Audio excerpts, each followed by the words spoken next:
bienvenidos a todos a esta charla que vamos a tener hoy tan especial con nuestro invitado de hoy que es Gil Sansón. Muchas gracias por estar aquí con nosotros. Bueno, supongo que muchos de vosotros lo conoceréis y ya tendréis estaréis al tanto de lo que es su trayectoria y su labor, sobre todo en el ámbito sonoro. Así que nada, espero que tengamos aquí una charla muy interesante en la que podamos tratar muchos temas. Bienvenido, Gil, ¿qué tal estás? Muchas gracias, Frankie. Gracias por la oportunidad. Gracias a ti por estar aquí.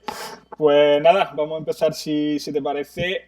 Voy a empezar con una pregunta, la típica, ¿no? Que muchas veces se suele lanzar, pero bueno, realmente me interesa saber, sobre todo teniendo en cuenta tu bagaje y teniendo en cuenta que, bueno, por lo que he tenido ocasión también de leer y de consultar, pues yo creo que te consideras un artista multidisciplinar, ¿no? Esa sería un poco Eso es correcto. exactamente. Entonces, lo que me gustaría saber en primer lugar es un poco cómo se producen a la hora de abordar la actividad artística, cómo se producen tus primeros pasos, digamos, cómo te vas poniendo en esa senda, en esas distintas sendas realmente, cómo empiezas en ella y cómo empiezas a andar realmente.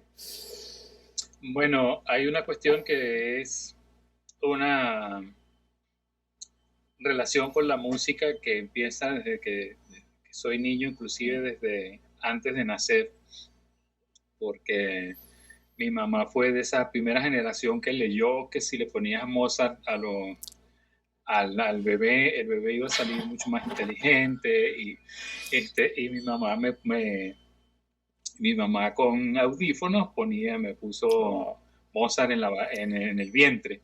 Este, y pues sí, curioso. No es curioso, simplemente es así. Después cuando escuché Mozart, ya estando en el mundo, lo reconocí, pues eso yo ya lo había wow. escuchado, pues quizás no tenía la manera de decir, sí, eso es tal cosa, pues, pero me sonó familiar. Entonces, de niño tengo esa cuestión y tuve la suerte de vivir en un hogar donde se apreciaba la música. Este, Claro. Mi papá en concreto era muy aficionado a la música de Bach y a cierto tipo de jazz como Dave Brubeck y cosas Claro, así, sí, ¿no? sí, sí, sí, sí. Cool jazz, ¿no? Entonces, Digamos, sí, sí. cool, sí, cool jazz es ese que tiene mucho gancho, ¿sabes? Sí, sí, sí, sí, sí. Melódico y cosas así que parece más fácil de lo que es, en realidad es súper complicado. Ya, ya, bueno. Pero, pero digamos que se va, voy, de niño voy absorbiendo ya complejidad musical, pues sin problema, pues sin nunca ni siquiera pensar, wow, qué difícil es, nada, absorbiendo, ¿no? Este, pero no era mi expresión, no era mi expresión, la música no era mi expresión, sino hasta que llegué a la adolescencia. Este, Antes de eso mi expresión era visual, era con el dibujo y Claro. sobre todo con una cuestión muy narrativa, pues yo me dibujaba historias y era un poco, digo, a lo mejor mi experiencia es parecida a la de cualquiera de mi edad, más o menos Sí, de esa generación, los calquitos y cosas así, donde sí, sí, sí, o sí. sea, la experiencia interactiva sin computadoras era otra Claro, cosa, es que pues era otro tiempo también. Sí. era otro tiempo, ¿no? Entonces había mucho más tiempo, o sea, la escucha pasiva no era realmente pasiva, pues, o sea, era otra cosa, pues. Este, pero sí en mi adolescencia, creo que pasó pues como con una toma de conciencia de lo que era el poder del rock, El de la rock, música claro. rock, Sí, sí, sí, sí, sí. el rock. Este, que en mi caso fue esa, yo escuchaba música clásica, Haydn, Mozart, Bach, Wow.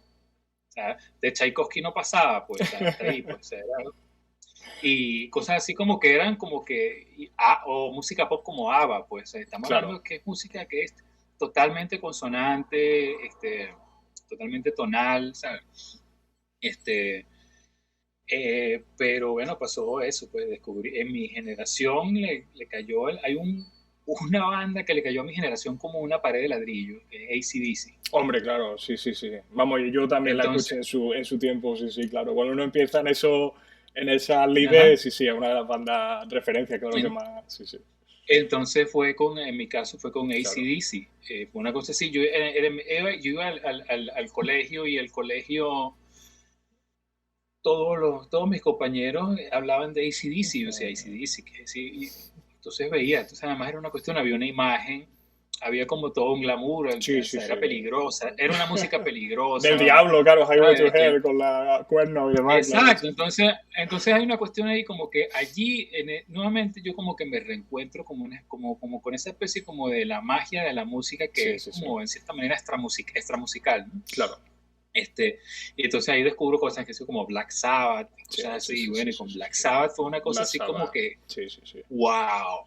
Entonces, eso a partir, bueno, eso me va llevando, pues como que, entonces es como que, hay como que una búsqueda de esa sensación de wow. Entonces esa sensación de wow ya no te la transmite la misma banda porque ya te familiarizaste con ella. Claro. Entonces entonces te dicen, no, vete a la fuente. Bueno, ok, está en la fuente. Después, en mi caso era, bueno, primos mayores que yo o hermanos de mayores de amigos míos contemporáneos que tenían colecciones de discos, claro, en vinilo, ¿no? Entonces yo agarro y veo, por ejemplo, a Genesis. Entonces veo la portada de Nursery Crime. Y ya la portada es una cosa así que hay toda una historia. Sí. Entonces, con el tiempo lo que me ha pasado es que por esa senda que yo transité, me he ido dando cuenta que la mayoría de la gente no recorre esa senda. La mayoría de la gente recorre una senda de ceñirse a lo familiar, a lo que se parece a lo que le causó ese primer impacto, ¿no? Sí. Entonces, definen la música que le va a gustar por el resto de su vida en su etapa adolescente.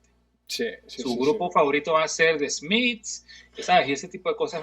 Para mí no era así. De hecho, yo lo que buscaba era la experiencia musical que no era una cuestión de estilo, era una cuestión de el mundo que se me abría. Claro. Con esa propuesta musical.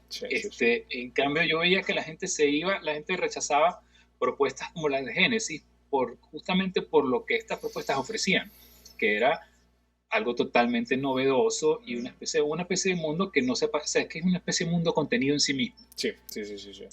Cuando la mayoría de la gente más bien prefiere como que expresiones musicales que lo relacionen con el mundo, de alguna manera, y digan, bueno, esta es mi música y yo estoy aquí en este estadio con estas 40,000 personas coreando estas canciones de Oasis que todos no sabemos.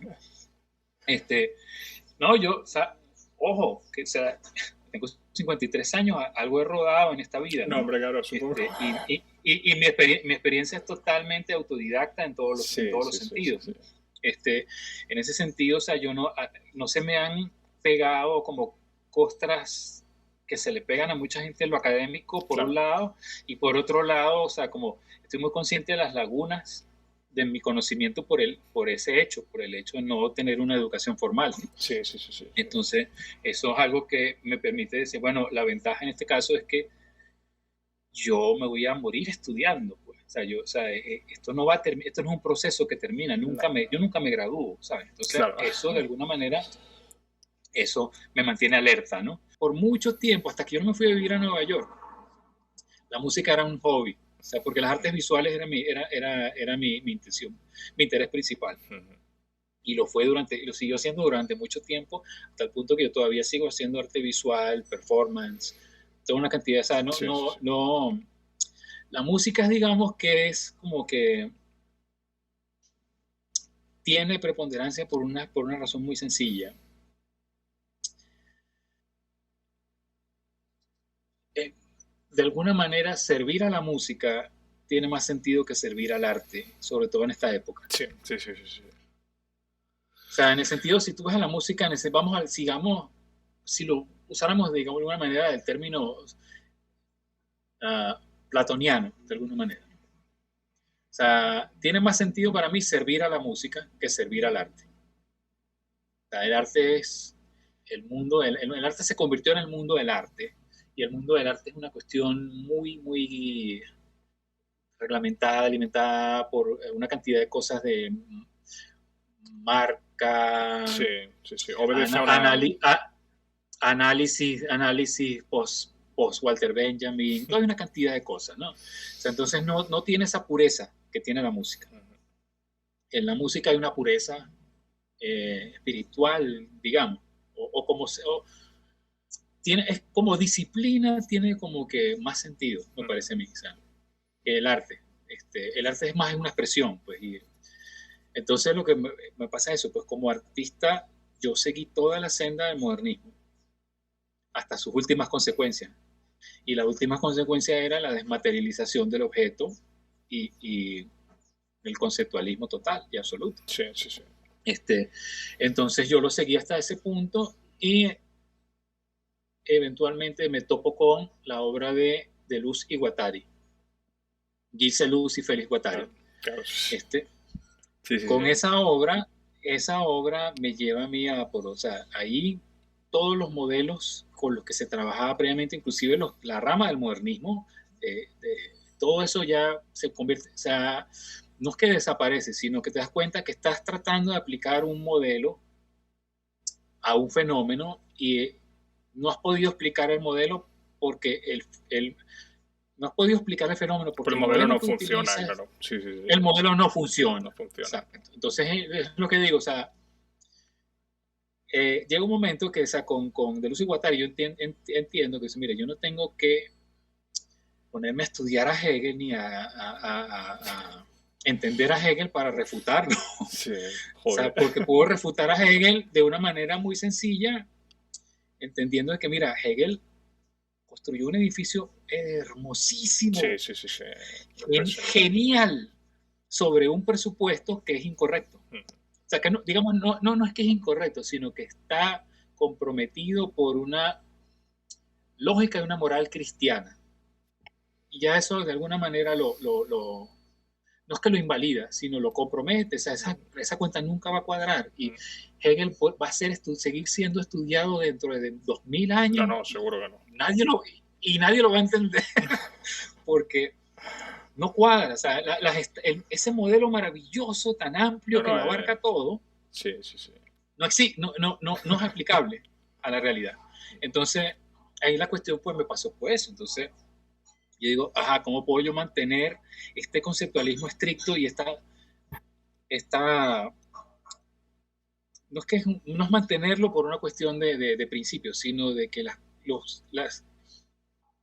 acciones tienen consecuencias? Entonces, eso para mí es importante. O sea, yo veo que el posmodernismo trató de meter de contrabando, o sea, trató de pasar por, o sea, obviar eso, de que las acciones tienen consecuencias. Entonces se empezó a tratar de buscar una experiencia de que no todo, la experiencia histórica hasta ahora es válida y puede ser combinada y recombinada de 1000 formas. Claro. Y lo único que importa es que sean estéticamente satisfactorias. Eso no es así. Eso es posmodernismo mal entendido, es lo que a mí respecta. Posmodernismo para mí significa entender que el discurso modernista, que era lineal y que se basaba en el modelo de raíz, tronco, ramas, ese modelo pues arbóreo, arborescente, claro, sí. El modelo arborescente no funciona, pues porque no funciona así, porque el modelo es el rizoma. Entonces, si el rizoma es el modelo, entonces las consecuencias del modernismo tienen que ser vistas de otra forma, pues, tienen que ser adaptadas a nuevos modelos. ¿Sabes? Entonces, empecé yo mi práctica artística y la musical empezó a guiarse bajo el principio del esquizoanálisis. Entonces, con el principio del esquizoanálisis, yo pude seguir haciendo obra gráfica, obra visual, performance, y inclusive la forma los elementos formales de mi música cobran la actual dimensión. Pues, porque lo que me permite, pues, el modelo rizomático me permite tener la armonía de Robert Schumann dentro de una lógica formal que es la de Sol Lewitt, que es una forma desplegada de forma lógica. Pero el contenido no es lógico. Entonces hay una cantidad lo que me permitió también trabajar con Lance Olsen de la manera en que trabajamos, pues porque Lance no es músico en el sentido tradicional del término. Y sin embargo, a nivel musical, Lance es uno de los artistas más estimulantes con los que yo he trabajado. Entonces, no tiene sentido, o sea, yo imponer es una especie de lógica musical a mi trabajo con Lance. Lo que pasa es que lo que hago es que, como ya no hay dialéctica, entonces no tengo que escoger entre esto y lo otro. O sea, allá yo puedo trabajar en mi música, y de hecho cuando trabajo con Lance, muchas veces lo que hacemos es una especie como aquí la palabra en español no la tengo muy fresca, pero composting. Sí, como compostaje, sí, como distintas capas de compostaje. Creo que es compostaje. Exactamente, compostaje. Entonces, con Lance yo trabajo un poco con compostaje. Sí. Entonces, esa es una de las... Eso es lo que te decía, que si yo trabajo con Lance, yo necesito o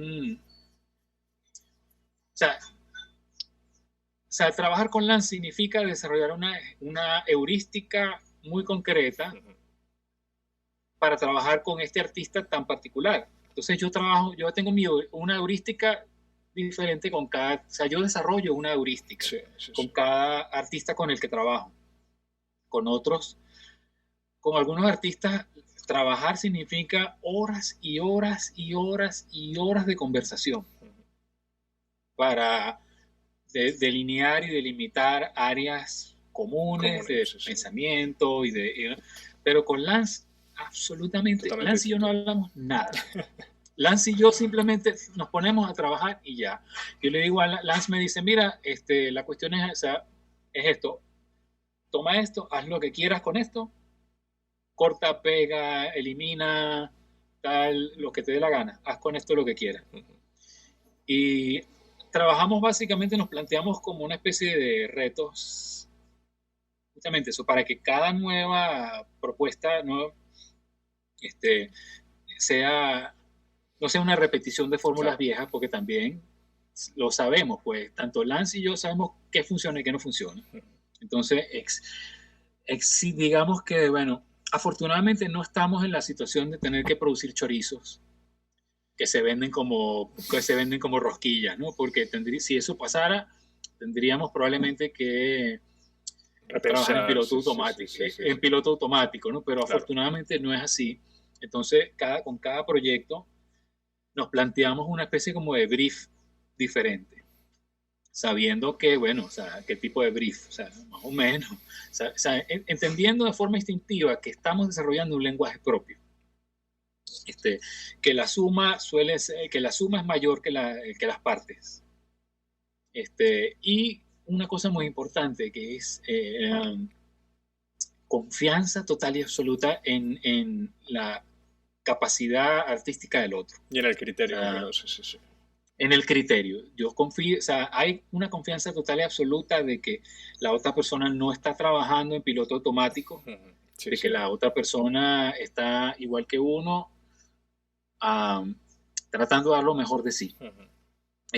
Entonces pasa eso, que tenemos una especie como de una manera de trabajar que no es transmisible. O sea, no podríamos explicar cómo trabajamos, porque la manera de explicarlo es que, en mi caso, la manera de explicarlo sería que yo hago esquizoanálisis, ¿no? Entonces, esquizoanálisis me permite extrapolar conceptos de la pintura y llevarlos al sonido. Que eso, digamos que, para ponerlo de alguna manera en dos platos, eso sería lo básico, la manera básica de describir lo que yo hago con Lance. Trabajar con Lance me permite extrapolar conceptos de la pintura. Claro. E inclusive con Lance me pasa algo muy curioso, que es que yo una de las razones por las cuales yo no pinto, yo dejé de pintar, es que me di cuenta que había un pintor como Lance que estaba pintando las pinturas que a mí me gustaría ver. Porque yo cuando pintaba, básicamente lo que yo estaba haciendo era pintar las pinturas que yo quería ver, que no existían porque nadie las hacía. Claro. Habían cosas que quería ver que nadie estaba haciendo. Entonces me tocaba hacerlo a mí. Con la música me pasa un poco igual. que es así de sencillo, como que hay una música que yo quiero escuchar que nadie está haciendo y la tengo que hacer yo porque más nadie la va a hacer. Pero con Lance me pasó que su pintura, mientras Lance pinte como está pintando, yo no necesito pintar porque las pinturas que yo quiero ver, Lance las está La pintando. está haciendo él, claro. Wow. Había también otra cosa que en el proceso de trabajo con Lance, al extrapolar metodologías pictóricas, entonces yo digo, bueno, pero si, por ejemplo, Cy Twombly, él agarra y en su cuadro de repente decide que el elemento que falta es escribir la palabra lepanto. Y escribe lepanto. Entonces, lepanto es una palabra, pero a la vez es un elemento pictórico. Claro. Entonces, si yo estoy trabajando el sonido y estoy extrapolando elementos pictóricos y metodología de la pintura, porque viene de mí, porque yo pinté por muchos años y yo lo estoy, o sea, simplemente no está saliendo de mí para entrar ni está mediatizándose, sino de un aspecto, de un compartimiento de mi cabeza está pasando, se está comunicando con otro. Y eso está dando un resultado. Empezó justamente con mi trabajo con Lance. En ese disco de Works on Paper, porque ese disco, ¿cómo trabajamos ese disco? Él me pasó unos trabajos y me dijo, estos trabajos yo los estaba usando como partituras gráficas. Entonces, bueno, entonces dámelo que yo las voy a utilizar como partituras gráficas y voy a hacer algo totalmente diferente a lo que tú harías. Sí. Entonces, él me dio una partitura, que la partitura tiene una serie de imágenes a color, que son como fragmentos de un sketchbook. Y en ese sketchbook, entre otras cosas, o sea, eso se fue convirtiendo poco a poco en una partitura. Esa partitura tiene hasta textos. Entonces, yo dije, bueno, no voy a utilizar solamente los gráficos, sino vamos a utilizar los textos. Vamos a usar estos textos también. En una de las realizaciones de la partitura, utilicé el texto, solamente una frase de ese texto, y la canté. La frase Sailing in Concrete. Sailing in Concrete, sí, que se repite, sí. Entonces, esa cuestión, esa frase, como elemento pictórico, empieza a jugar en mi cabeza, revolotear, pues, de alguna manera. Porque entonces determinó inclusive hasta el título de mis obras. Por ejemplo, Works on Paper. Es un juego de palabras también. Claro. Que significa tanto como trabajo en papel como funciona en papel, claro, sí. Así como, entonces eso también, eso me interesa también, porque Sailing in Concrete también es una metáfora poderosa, ¿no? Sí. Navegar en concreto. También tiene ese doble juego de palabras, ¿no? Como trabajar en concreto, de concreto armado, claro. O sea, como navegas en concreto, caminando o rompiendo el concreto con un rompeconcreto, un barco rompeconcreto como si fuera un rompehielo. Sí. O sea, ese tipo de cosas, si tú juegas con eso... Sí, le puedes dar mucha vuelta. Sí. Entonces la cosa empezó a Sailing on Concrete. Empecé yo mismo a cantarlo en la ducha, así, inclúyelo porque es parte del proceso, claro. Inclusive es parte del proceso de Lance, porque Lance agarra recortes de prensa, o sea, fotografía, o sea, es así como que, mira, deja que, o sea, empápate de todo lo que propone Lance de manera de trabajar que es tan poco ortodoxo. Claro. Porque aquí aparecen toda una serie de maneras de trabajar, de unas posibilidades, que para mí, alguien que tiene además experiencia y una experiencia dentro de la pintura, sí, es perfecto. Entonces pasó eso. Con lo otro, era que yo quería, con la otra realización, yo sí quería el texto completo. Pero no en mi voz, porque no sentía que mi voz iba a poder. Primero, primero iba a estar el factor del acento. La gente iba a quedarse con el acento el énfasis iba a estar en el acento y no en el contenido de lo que yo decía. Claro. Entonces, ¿qué pasó? Que yo sabía que Alan tiene una excelente voz, Sí, una sí, voz en sí, la off, verdad. excelente. Nada, pues le dije, le pasé el trabajo, se lo pasé a Alan, que lo hizo Increíble, sí, sí, maravillosamente sí, sí. y quedó la obra maravillosamente. Entonces, todo tiene que ver con eso. En el momento en que tú dices, si asumes que todo es pintura, si asumes que todo puede ser música, entonces realmente pueden pasar Sí, muchísimas cosas, y lo peor que puede pasar es que pruebes y no funcione. claro. Entonces, en este caso, lo que pasaba era que, bueno, claramente, Lance y yo tenemos buena estrella, quiero decir, nuestro proyecto tiene buena estrella, en el sentido de que la gente se da cuenta, la gente lo aprecia, y, y cada vez que intentamos algo nuevo, la, conseguimos finalmente quien le dé salida, ¿no? Cuando yo saqué el disco Impostor Syndrome, Sí, con el Full cassette Impostor Spectrum, sí, sí, Syndrome, el primero. yo, una parte de mí, por el gran esfuerzo que yo le puse a ese trabajo y por el hecho de estar consciente de que hay aspectos de ese trabajo que tienen de alguna manera, pueden extrapolarse a músicas con mayor alcance, yo, de alguna parte de mí muy ingenua, que dices, bueno, espero seguir conservando esa ingenuidad porque tenerla todavía a los 50 años, Es eso un es algo logro, bueno. es un logro, sí, Pero sí. una parte de mi ego, o probablemente mi ego, estaba esperando que ese disco iba a tener una repercusión importante. Y no la tuvo, no la tuvo. O sea, el disco, los famosos gatekeepers, lo ignoraron y pasó por debajo de la mesa, no tuvo ni un solo review. O sea, que uno dice, bueno, ok, fíjate tú cómo estamos en esta época, ya uno no está esperando que el disco se venda, pero estás esperando que por lo menos tengas alguna reseña, ¿no? Sí, sí, algún reconocimiento de algún tipo, sí, sí. Entonces, no, recibí a Una nivel mención, personal claro, sí. reconocimiento de amigos que sí, que le había gustado, tal, pero Sí. no. Entonces, eso me causó un conflicto y o sea, porque me di cuenta que, bueno, que yo pensaba que yo iba a poder lidiar con mi síndrome del impostor con este trabajo, pero lo que ocurrió fue No, que ahora lo tengo por partida doble.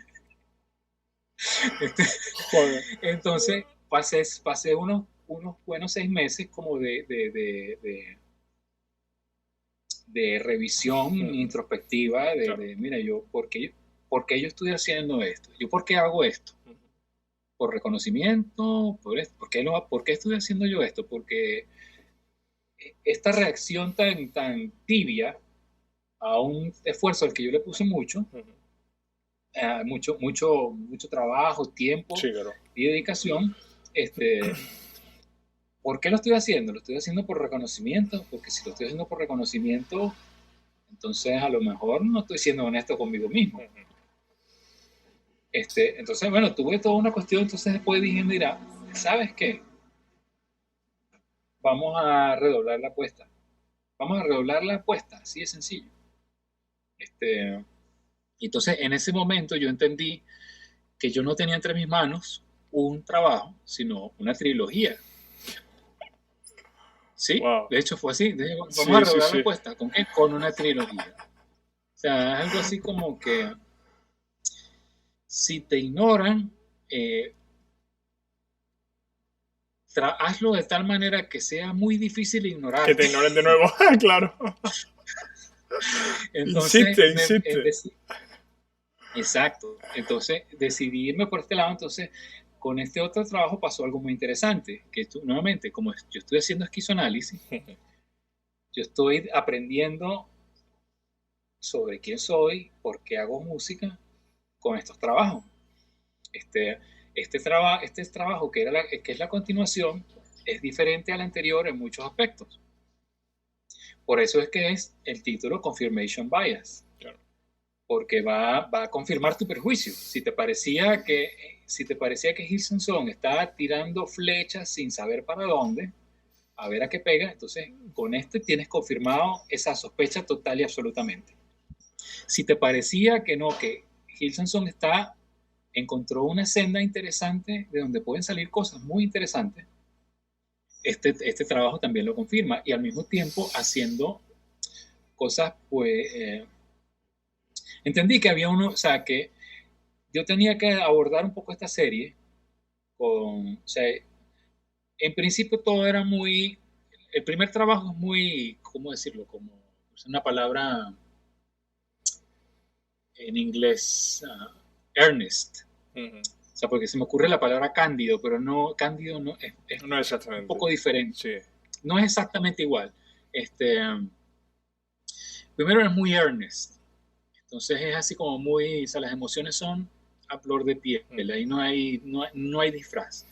Pero entonces en el segundo me di cuenta que de las emociones que me generó o sea, la indiferencia al primero, había una especie como de cinismo, que yo decidí que era interesante explorar también musicalmente. Entonces, allí aparecen combinaciones improbables que no están en la primera. Claro. Aparece un componente rítmico que no aparecía en la primera. Cierto, sí, sí. Claro. Y además una especie como de... Mientras estaba trabajando también se coló en el proceso de pensamiento una cierta nostalgia de la segunda mitad de los años 90. ¿Te acuerdas de la electrónica? Sí. Ese momento de la mitad de los 90, sí, explosión de la claro. electrónica tan maravilloso. Sí, sí. Cuando nace el techno en Berlín, por ejemplo, a principios de los 90, luego cuando... Sí, sí. Eso, o sea, ahí va todo, por supuesto, desde Tresor hasta cosas más... Basic Channel, por ejemplo, la Hard Wax, sí, sí. Chain Reaction, sí, también, sí. Pero eso también después se pasó como que a este tipo de música que es más hacia la música mía, que eran cosas así como claro. Microstoria, Mouse on Mars, ese tipo de cosas, ¿no? Entonces se colaron de una manera que terminaron estando presentes en el disco, solo que se mezclaron con otras cosas, pues se mezclaron con improvisación electroacústica. Sí.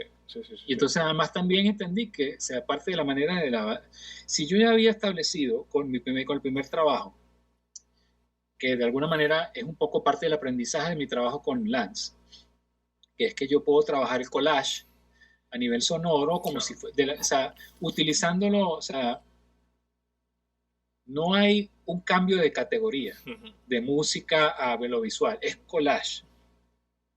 Y el collage es un término que se puede aplicar a la música y a lo visual. Entonces, partiendo de ese presupuesto de que collage es un término previo a la acción, es un concepto previo a la acción. Eso es, o sea, ya no hay, se puede extrapolar al sonido sin necesidad de ir a justificarse, porque se justifica a sí mismo. Entonces no hay necesidad de un proceso de integración, sublimación, ni nada de esas cosas. Se puede trabajar a sí mismo, simplemente por contraste. Y bueno, con todos mis referentes visuales, pero aplicando simplemente al sonido. Entonces allí aparecen toda una cantidad hay una necesidad de amalgamar. No hay necesidad de fusionar, sino simplemente, mira, aquí está ocurriendo estos sonidos que son, cualquier persona que conozca la improvisación electroacústica los va a reconocer como provenientes de ese ámbito, junto con otros sonidos que provienen de otro, eso pues, inclusive de hecho, la programación de batería, tal cual como la trabajé en esos instancias donde aparece en Confirmation Bias, es una aplicación, es una drum machine online de uno de los músicos de SND. ¿Te acuerdas de SND? No, en no recuerdo el mismo. No recuerdo el mismo. Bueno, ellos vienen de esa cuestión de la electrónica de los 90. Sí. Cuando se dejó de enfatizar el bombo y la caja. Claro. ¿Sabes? Cuando empezó la cuestión a randomizarse y a... Entiendo. eso cuando empezó a ocurrir todo eso, o sea, que para mí se volvió muy interesante cuando empezó el drum and bass y este tipo de Sí, sí, cosas, sí, ¿no? claro, claro. Este, este, y Square Pusher y esa gente que Sí, empezaba como a sí, sí, sí. hibridizar las cosas, ¿no? Bueno, empezó por ahí, bueno, y en la cuestión de microhistoria, esas cosas así, se me era simplemente con el hecho de que estuvieran en la misma cabeza, viviendo en la misma cabeza, ya les daba de alguna manera Vía libre para... permiso para coexistir simultáneamente Sí, sí, sí, sí. en un ámbito. Entonces también pasó eso, que el cinismo con el que yo estaba abordando esta producción me liberó de alguna manera una serie de bloqueos mentales. Y al mismo tiempo me permitió trabajar la parte de contenido de las letras. También me permitió incluir elementos donde yo podía hacer las dos cosas, muy, muy sincero en mi expresión, y al mismo tiempo podría intercalar un elemento totalmente total y absolutamente cínico, propio de el cinismo como digamos, el cinismo de pobre. Sí. De hecho, ¿Sabes? bueno, El cinismo de pobre. como comienza el disco diciendo, no sé si esto es una buena idea, probablemente esto es una buena idea, y ya eso A lo mejor como que justifica de hecho todo lo que va a venir. Dice, no sé si es una buena idea, pero yo sí, bueno, voy a hacerlo, voy a él, intentarlo, claro. sí, pues, es así tal cual. De hecho, es esa cuestión o sea, el primer track se llama Cards Facing Up, Sí, así sí, sí. como, mira, estas son mis cartas, y Carta el arriba. cartaje más de lo mismo. Esto es más de lo mismo. Al mismo tiempo, no es más de lo mismo, por razones obvias, porque hay elementos que no estaban antes, pero Claro. es más de lo mismo. A veces es un problema con la música experimental que tiene esa cuestión del solipsismo, ¿no? Sí, el de De, estar encerrada sobre sí misma con una serie de... Sí, sí, sí, sí, es posible. de hablarle, de predicarle al coro y Sí, ese sí, sí. tipo de cosas, ¿no? Entonces, a mí me parece que es interesante, bueno, por lo menos en mis experiencias, cuando presento música, cuando he presentado obras experimentales ante un público, por lo menos aquí en Caracas, Claro, no, una parte pequeña del público tiene una idea, el resto está viendo a ver qué, o sea, realmente no tiene ninguna expectativa. claro, claro, claro, Entonces, claro. eso de que la persona no tenga ninguna expectativa, para mí eso es Maravilloso, altamente valioso, valiosísimo. muy Sí, sí, sí, sí, valioso, sí, sí. muy valioso, porque eso te permite, tú sabes que la reacción que tenga la persona va a ser genuina, no va a ser una reacción de que Condicionada por... Sí, sí, sí, sí. a mí esto me tiene que gustar porque políticamente Sí, se sí, sí, alinea sí. con mis convicciones, ¿sabes? Ese tipo de cosas, ¿no? Sí, Nada de sí, esto sí, sí, está sí. presente. Entonces, esa ha sido mi experiencia, que en principio la gente tiene que hacer una especie de ajuste de su percepción, porque dice, Claro. ok, estos son pocos sonidos, estos son sonidos discretos, pero hay una cantidad, y esto no, probablemente aquí no va a haber ningún drama, así, aquí esto probablemente todo esto va a ser más o menos así como aparenta ser en este principio. Entonces, claro, hay personas que dirán, no, esto no es para mí, pero hay otras personas que dirán, vamos a ajustar mis percepciones de acuerdo a lo que está pasando. Y cuando lo hacen, se dan cuenta de que sí, pues fíjate, sí, sí se puede, porque estas dos personas que estaban aquí enfrente lograron mantener mi atención durante todo el concierto con estos sonidos. O sea, en algún momento yo dejé de esperar que aquí pasara una manada de elefantes, o, ¿sabes? O que llegara algo que me sacudiera hasta mis cimientos. ¿Sabes? Yo aquí lo que estuve fue en una situación donde se me presentaron unos sonidos sin aspavientos, sin espectáculo, se presentaron de forma respetuosa, se le dio a cada sonido su espacio, su dignidad. El sonido de repente mundano ocurría más o menos, o sea, se recontextualizaba dentro de esa... La cuestión de la percepción, pues, ¿qué es lo que Sí, pasa cuando yo ajusto mi percepción? claro. O sea, es una cuestión, no, solamente es sensorial porque le pasa al oído, el oído empieza a ecualizar de alguna manera Sí, sí, claro. diferente, porque ya sabe que, bueno, no tengo que, aquí no me van a hacer brincar de mi asiento en ningún momento. Pues. Este, entonces, esa cuestión de lo que es la percepción de la gente, lo que la gente lleva previo al concierto, todo ese tipo de cosas, yo me he dado cuenta como artista que en la medida en que yo limpie mi propuesta de ruido, o sea, en el sentido de narrativa, eh, mensaje, ¿sabes? Sí, Ese sí, tipo sí, de sí, sí. cosas. La medida en que yo limpio mi trabajo de todo eso, el trabajo tiene la posibilidad de llegarle a a la Sí. persona que no está emocionalmente invertida en la música experimental, Sí. sino que dice, bueno, vamos a darle una oportunidad a ver qué tal. Entonces digo, esa gente no solamente hay que cultivarla hasta cierto punto, ¿no? El artista debe ser lo que siente que debe hacer y ya. Ya, O sea, y no ahí es. no tiene que pedirle permiso a nadie, nada, de ninguna manera, ¿no? Pero una conciencia del papel que cumple el espectador en la música es importante, pienso yo. Porque si no es, bueno, pasa eso, es el solipsismo, ¿no? A mí me pasa, o sea, yo soy el principal oyente de mi obra. O sea, y la persona que levanta el pulgar o lo baja. Este, y eso no tiene absolutamente nada que ver con lo que piensen los demás. De hecho, más bien lo que me pasa es algo bien curioso, ¿no? Las obras que yo considero que son mis mejores obras, pues suelen pasar por debajo de la mesa sin que nadie les preste mucha atención. Este, entonces, bueno, eso no depende de mí. No, no, Yo claro, por las hago supuesto. yo las hago y cuando las hago tomo ciertos aspectos que yo considero que son rescatables del modernismo. Uno de ellos es eso de que eso de botar la fórmula una vez que se terminó la pieza, me parece interesante, porque obliga a una rigurosidad intelectual eh, que pierdes cuando dices, no, pero es que a mí me sale así, a mí me sale así, el feeling, lo que importa es el feeling, y cuando vas a ver, estás repitiendo cliché tras otro. Sí, sí, sí, sí. Entonces, eso para mí es importante, ¿no? Porque entonces yo quiero saber cuál es mi lenguaje musical. O sea, mi lenguaje musical no son mis licks, ¿sabes? Eso es otra cosa. O sea, los licks son cosas que, bueno, tú dices, esto funciona y si lo suelto, a la gente le gusta. Sí. Y me sirven para improvisar, ese tipo de cosas cuando no sé qué hacer, ¿sabes? Ese tipo de cosas. Pero si tú estás realmente escuchando en la improvisación, si todos los músicos que están improvisando están escuchando, ahí no hace falta licks, para nada. De hecho, hay más bien el músico busca cómo expandir su lenguaje, Sí, porque sí, sí. está en una situación que se lo permite, o en una situación que le permite contextualizar elementos de su sonido que no caben en otros contextos.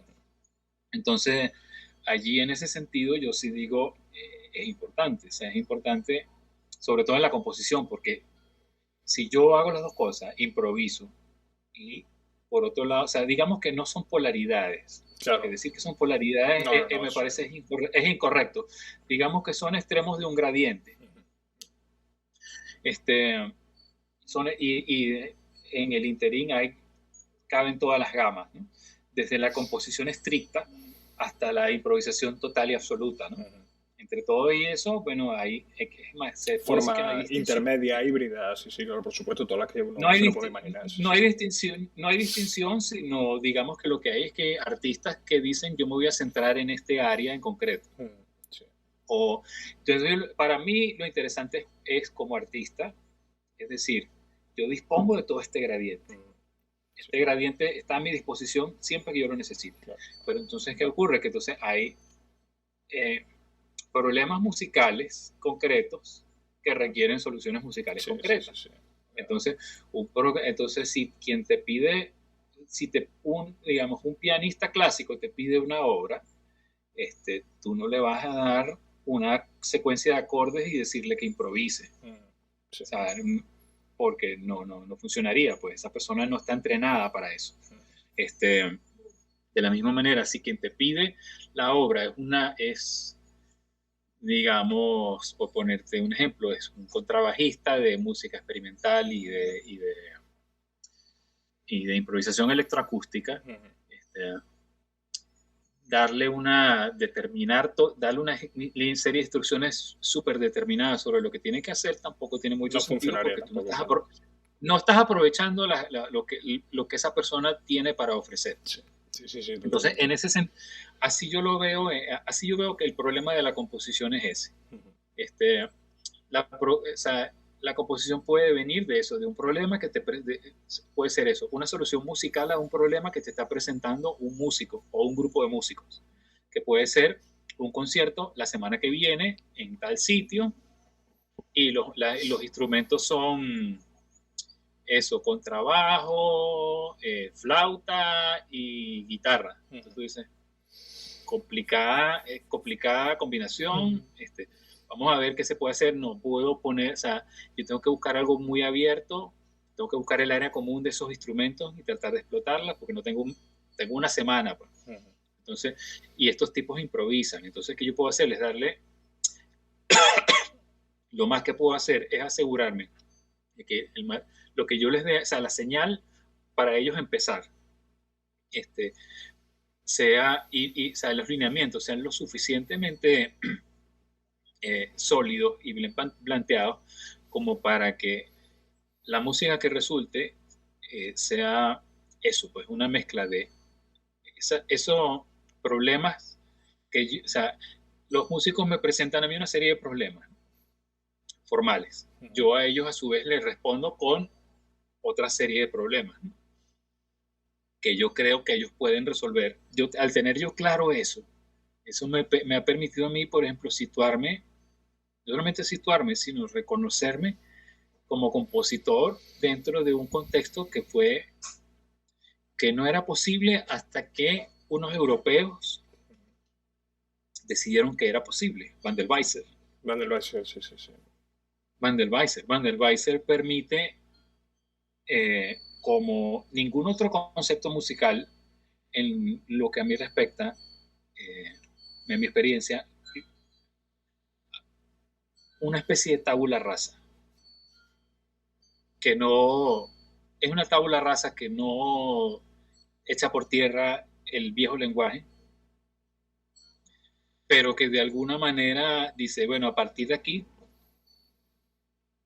a partir de este rasero, personas que antes no hubieran, o sea, inclusive habrían tenido problemas para decir, mira, yo seré compositor, porque yo tengo estas inquietudes, pero no, los compositores son gente que es así asado, que hace esto y esto, y esto, y esto, y esto, y esto. Yo no hago nada de eso. Entonces, yo no puedo ser un compositor. Van der Weisser, de alguna manera, preparó el terreno para que una persona diga, me compré un piano ayer. Ayer estuve tocando el do central 50 veces. Y le di, hasta que sentí que podía tocar el mismo do de 5 maneras diferentes. Entonces, si yo quisiera componer una pieza musical basada solamente en do, o sea, si esta persona le pregunta a Antoine Boiguet si sentarse a pensar si es posible una pieza que sea solamente con do y que tenga todo un discurso y que tenga una validez musical y formal solamente en base a repeticiones de una nota con diferentes acentos y énfasis. Antoine Boiguer probablemente le diría que lo que está haciendo es pensar como un compositor y que un compositor es una persona que compone música, así de sencillo. Si tú compusiste una pieza musical, por lo menos en ese momento eres un compositor. Que a lo mejor decidas que eso no es tu carrera, o sea, a lo mejor, o sea, la carrera es otra cosa.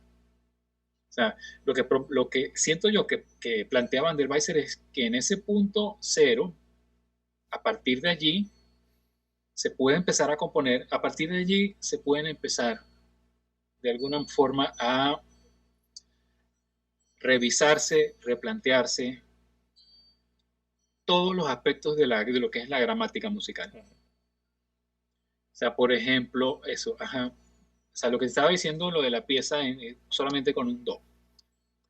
Suena como un ejemplo extremo, pero fíjate tú lo que yo, bueno, voy a hacer una pieza solamente con tríadas.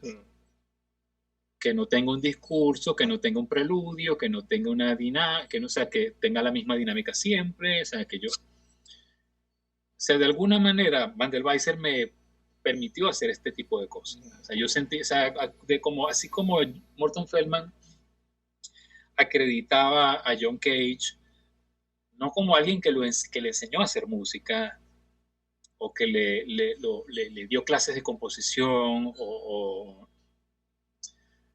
o sea, lo que le dio John Cage a Morton Feldman fue la libertad. O sea, le dio a entender que esos experimentos que él estaba haciendo con papel milimetrado, Sí, sí, sí.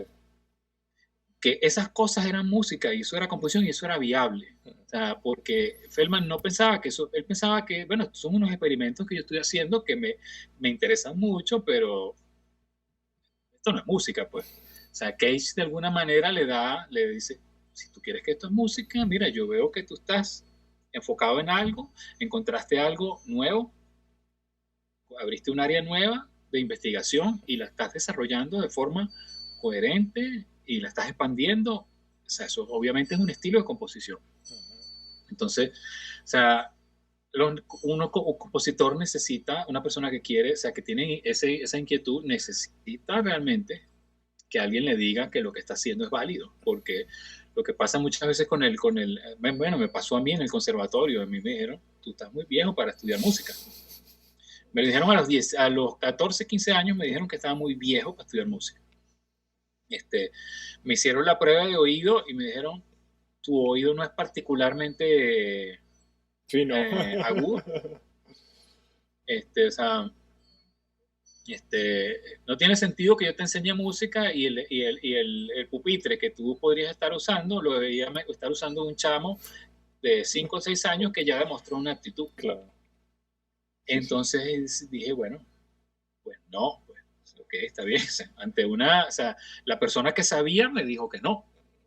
Entonces yo digo, bueno, por aquí no es la cosa, ¿no? Por ejemplo, para mí que yo entendí, o sea, que sentí el permiso por parte de Antoine Boiguer, de Jacques Fry, de Eva María Joven, de Michael Pizarro, o sea, de todos ellos, o sea, fue porque en mis tratos con ellos personal, ellos me daban a entender que yo era un compositor. O sea no hubo nunca un momento, o sea, y esto es nuevo, esto es realmente nuevo, esto quizás pasó con Cardio y la Scratch Orchestra, ¿no?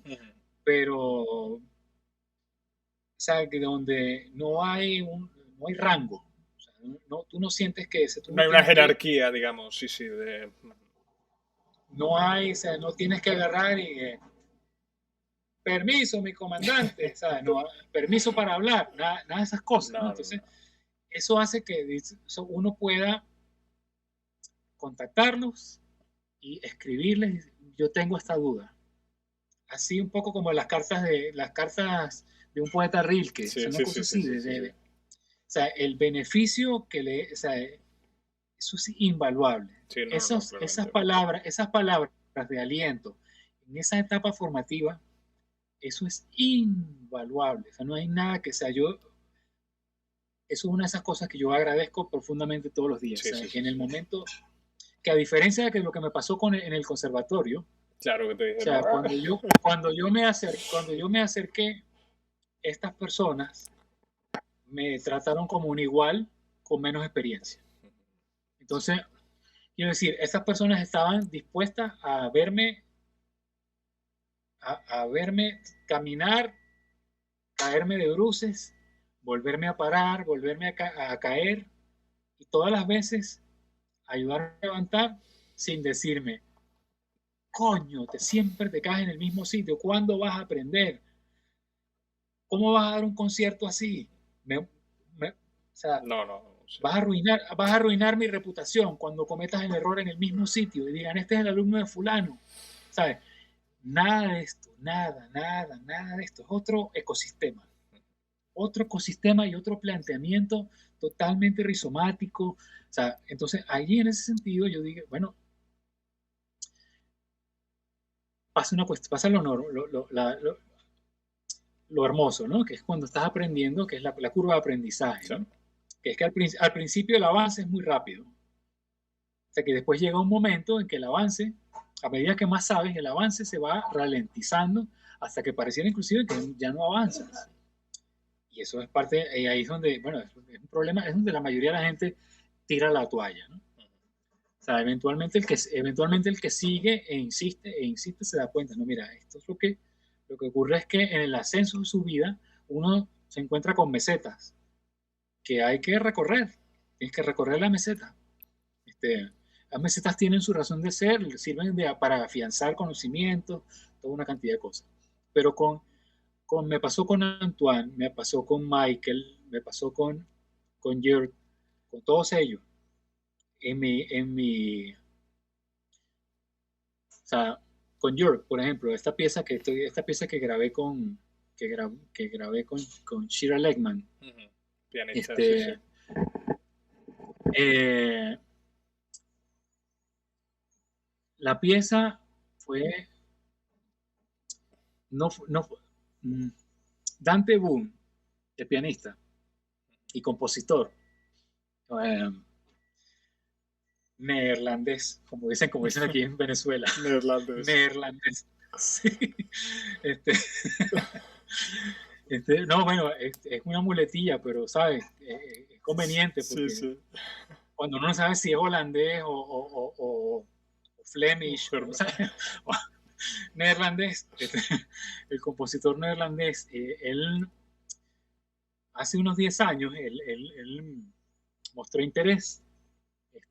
Me preguntó si yo tenía algo para piano. Entonces le mandé una obra que había escrito.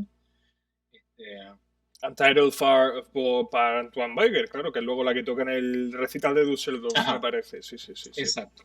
Esa fue la primera obra para piano que yo escribí, que me sentí con confianza suficiente como para presentarle a alguien. Y se la presenté a Antoine. Y a Antoine le gustó la pieza. Y yo después se la pasé a Dante. Dante, o sea, me imagino que con Antoine hablaron sobre programación y la programaron en el recital que quedó después inmortalizado en CD. Bueno, a partir de como Dante interpretó mi obra también como lo hizo, o sea, realmente de forma óptima, o sea, yo inclusive veo la partitura y digo, mira, hoy en día yo esta partitura la habría anotado mejor. O sea, conozco más de notación musical. O sea, de la notación musical es algo bien mañoso. Claro. Que no se termina de aprender nunca del todo. O sea, tiene sus mañas, ¿no? Entonces, alguien como yo que iba paso a paso y siempre como que adelantándose al paso, o sea, yo he cometido una serie de unos cuantos errores de gramática y cosas que después otros músicos me han dicho, o sea, sin decírmelo, me lo han dicho, digamos, de manera amable, pues, porque saben de dónde vengo, porque soy un autodidacta. Los autodidactas descubren el agua tibia constantemente y a veces arrastran errores por muchos años que no se dan cuenta que hasta que alguien dice, mira, pero esto no lo estás anotando bien. Bueno, yo después de esto, viendo que Dante era tan buen embajador de mi música para piano, empecé a escribir otras piezas pensando en él. Escribí otra pieza muy distinta, dos piezas muy distintas, porque o sea, yo no siento que es que o sea, hay que tener un estilo y las cosas por ahí, ¿no? Yo tengo un vocabulario armónico, sobre todo armónico. Y de resto, por lo general me ciño a una forma estricta, muy minimalista. Entonces, ya de por sí, ya de entrada eso, y por lo general esa forma suele estar explicada en el título, o sea, por lo que hay una unidad conceptual, ¿no? Entonces, yo escribí otras dos piezas para Dante, una pieza que era monódica completamente, como las de Anastasis, Filipe Colos, sí. Porque bueno, en esa época también yo descubrí su música, y me impresionó mucho ese tipo de ese nivel eliminar todo lo Sí, sí, superfluo para totalmente. quedarse solamente con lo Más, esencial. sí. Con lo esencial. Ese trabajo me impresionó mucho. Entonces empecé de alguna manera como que a pensar también melódicamente, ¿no? Este, de hecho, a nivel melódico yo siempre he tenido una manera de hacer melodías y mis melodías tienen una forma, pues, tienen una particularidad. Entonces hice una pieza que era melódica, también una monodia sin acordes, sin nada, ¿no? Que él estrenó en un concierto, Dante, en un concierto en Canadá. Este, Aprendí muchas cosas de esa pieza de notación. Por ejemplo, él la tocó tal cual como yo la había notado, y después, si la toca tal cual como yo la noté, no es la obra que yo tenía en mente. Eso quiere decir que el error lo cometí yo. Claro, había algún problema con la notación, sí, Yo, sí. yo no escribí, la obra no está bien escrita. Entonces, yo después, esa obra después la he estado escribiendo, reescribiendo, para que suene como yo quiero, Claro. o sea, como esta experiencia es invaluable para cualquier persona y de verdad un compositor necesita al músico de verdad como el agua, como Sí, sí. una planta necesita agua. O sea, uno aprende más de los músicos que lo que ellos aprenden de uno. Ellos lo que hacen es que agarran una obra de uno y la vuelven suya. Y mientras la tocan, mientras está en su repertorio, esa obra ellos la convierten en su obra. Tienen una visión y si ellos la consultan con el compositor, como idealmente debería ser, entre los dos logran una visión común. Bueno, después de esta obra, o sea, otra obra era la que finalmente terminó grabando Shira Legman. La pieza se llama Drei Stimmen y estaba de alguna manera, tiene que ver con el hecho de haber trabajado con Dante, lo que significó para mí, para mi confianza como compositor, escuchar una obra mía bien tocada por alguien que realmente la toca con convicción, y todo lo que eso me permite a mí, o sea, a partir de ahí bueno, y después de esto que viene, o sea, yo a partir de ahí, o sea, voy creciendo como músico, porque ya sé que no está en mi cabeza, sino que esto otra persona eh, vio, leyó, interpretó y logró un resultado que era muy parecido al que yo tenía en mi mente cuando la estaba componiendo. O sea, esta persona recreó la música de forma fiel. Siempre el músico siempre hace cosas que tú no harías, siempre toma decisiones diferentes a las que uno Claro. tomaría, pero eso, no tiene, eso es irrelevante. O sea, eso, de hecho, eso es la magia de la música, Claro. eso es deseable. Eso es deseable, inclusive uno poder escuchar interpretaciones diferentes de diferentes Claro. pianistas de una misma obra, Porque te permite revela, entender esa obra claro, revela distintas dimensiones de diferente. la obra que tú ni siquiera anticipabas en muchos casos, supongo, claro. Exacto, exacto. Como mis obras para piano son realmente la imagen, lo más parecido a la imagen que yo tenía, eh, cuando las escucho no me traen ninguna sorpresa real, sino que lo que ocurre es que yo veo como esa persona recreó la imagen que yo tenía en mente de esa música, la recreó.